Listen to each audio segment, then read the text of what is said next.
I am just here doing the service and the lift kit and the spacers and the check over on your 22 Yamaha Grizzly. I'm pretty much finished up with the bike. I just have to take it and I'll run it for a little while, make sure the cooling system's all floating everything through the way it's supposed to. In the winter time, it's usually a little bit harder for me to be able to get the cooling fan to run, but I'll try to get it. I'll maybe sit it here in the doorway and stick the back end outside and see if it after a bit the cooling fan comes on. If it doesn't, I'll let you know and just make sure that you keep an ear out for that in warmer weather. So I'm going to go through a couple of little of the check over items first, and then we'll talk about your lift kit. Let's see. First thing, up in there is your battery, and it's underneath your airbox cover. I load tested your battery. It gave me about 350 cold cranking amps. It's rated at 270. That's not unusual for Wayusa battery. Usually they're somewhere around that area. They usually give me a better result than say the same size Kimpex battery or Canadian Tire brand or something like that. They're a pretty good battery. It's at about 88% charge. I'm not sure if you have a battery maintainer or anything like that you keep a trickle charge into the battery, but that's something that I would recommend that you do, because for sure when the bike's not being used, and especially in the cold weather, you want to make sure that battery keeps a nice healthy charge in it all winter long. Next, your air filter is probably just about as clean of an air filter on a bike that's come into the shop that I've seen in a long time. I did not clean it. I don't think it needs to be cleaned right now. Usually what I do with oiled filters, because of the time that it takes and the solvent and the oil to be able to clean those and re-oil them and put them back in the bike. Usually what I do is when they're dirty, I usually recommend replacing them. It's more cost effective here for me to put a new oiled one in, as opposed to taking the extra time above the service to be able to clean them and get them all oiled up and put them back in the bike. So yours is in good shape. I did clean off the sealing surface a little bit. There was just a little bit of dirt on the top of it, just because it was there for more than anything, and to make sure that there wasn't anything inside the filter that was where it was leaking, to see if it was leaking or anything like that. So that's in good shape. Next, your tires. All of them were even in air pressure, so you're keeping up and keeping air in the tires the way it should be. I set them all at 6. I'm not sure what you run them at, because I find that everybody's a little bit different as far as what they run for pressures for aftermarket tires. I've seen people run them up to 10 and down lower and all over the place. So anyway, I set them all at 6. That's just a little bit higher than the spec is for the bike, and the simple reason that this time of the year I usually set them a pound or pound and a half higher, because I know when the bike goes outside in the colder weather, the tire pressure drops. So I just want to make sure it stays somewhere close to what the spec is. Let's see. Next, when I was checking over your suspension items on the bike, and also when I was doing your lift kit, so I'm going to zoom back out here a little bit so we don't have to be that close.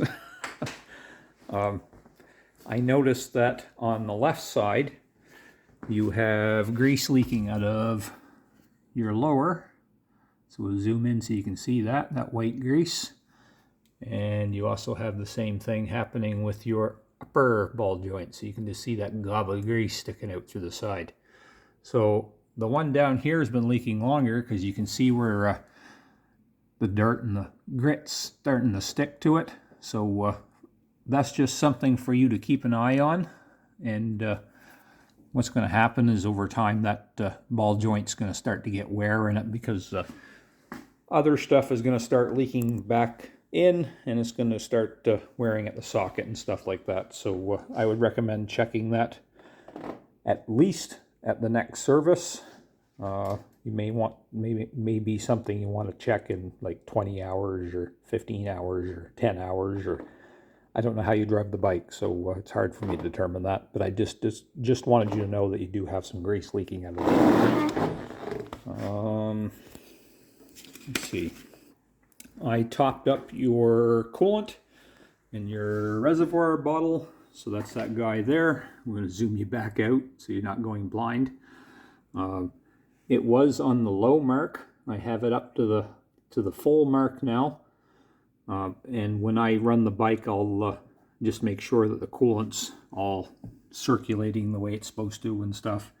Not uncommon to find the coolant in the reservoir bottle a little low, especially on newer bikes, because usually when they're new and after you run them a bit, that reservoir bottle level is going to go down, just due to air pockets or whatever might be in the system where it needs to be able to take up the extra space. And of course, the level is going to be different depending on what the temperature is. So it all has a little impact on it. But I just like to make sure that when they leave, they are between the low and the high marks. And generally, that's your rule of thumb. You just want to make sure that it's between the low and the high. It was on the low, so it wasn't too low. It was just low. Anyway, let's see. So now I'm going to talk about a couple of things about your lift kit. All done here in the front end, so you can see your brackets in. Had to move that brake line back over there just a little bit. It wasn't even very much. It was like 1/8 of an inch or 1/4 of an inch. Just had to flex that a little bit. Besides that, that front end was took me the longest, but it's pretty much pretty straightforward. Here on the back end, did have, and I see another future issue. First, your grease nipples. So that grease nipple down here by your for your lower knuckle, lower bushing on your outer knuckle, that's not accessible anymore because it is a straight fitting. May be able to get a 45 or a 90-degree fitting and get it angled properly to be able to get a grease gun in there, but for right now, the only way that you're greasing that is if you're disconnecting the knuckle. Which is kind of a pain. So that's one thing. My grease gun will not get in and get that upper one, so I was not able to grease that for you. So the same applies to the other side. Now, probably before the lift, this control arm would have been up a little bit higher, and I do believe you would have been able to get at that grease nipple, but you can't now. Next, for where your lift has changed the angles of your control arms, you're now getting interference between your skid pan, your aluminum skid pan, and your lower control arms. So mostly it's on the back. Don't think it's going to hit on the front parts because of the way the shape of the skid pan, but and on this side it's not quite so bad, but it is hitting. Excuse me, just because the notch is not quite in the right spot for that skid pan. It just needs to have a little piece carved out of it.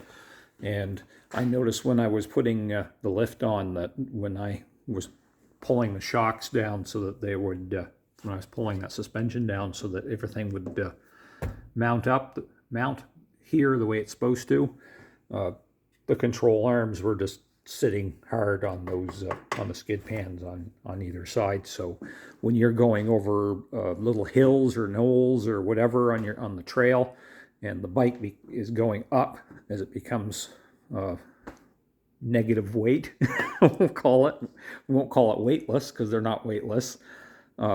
Your suspension is traveling downward, and it's going to be smacking on those on that skid plate, and likely either you're going to start wearing a hole in the bottom of the control arm, or the skid plate's going to get wore, but you're also going to get some binding, so more chances for excess wear on those control arm bushings on both sides in the back. Let's see. I think that was it. So we touched on the coolant, battery, air filter, ball joints. Another little issue I had with the skid pan was took quite a bit of time to be able to clean whatever oil didn't drain out of the engine, just because of the angle of the bike. When the drip sort of gets down to the end, it doesn't want to drip right straight down into the pan. It likes to drip down at an angle, and then it lays it up on top of your skid pan. But I think I have it all cleaned out. Took a little bit, but I think I got it all. And I think that's about it. So if you have any questions, then please just let me know, and I will be running your bike just to get the cooling system to work the way it's supposed to, and giving you a call, and you can set up a time where you want to come and pick it up. Thanks, and have a great day.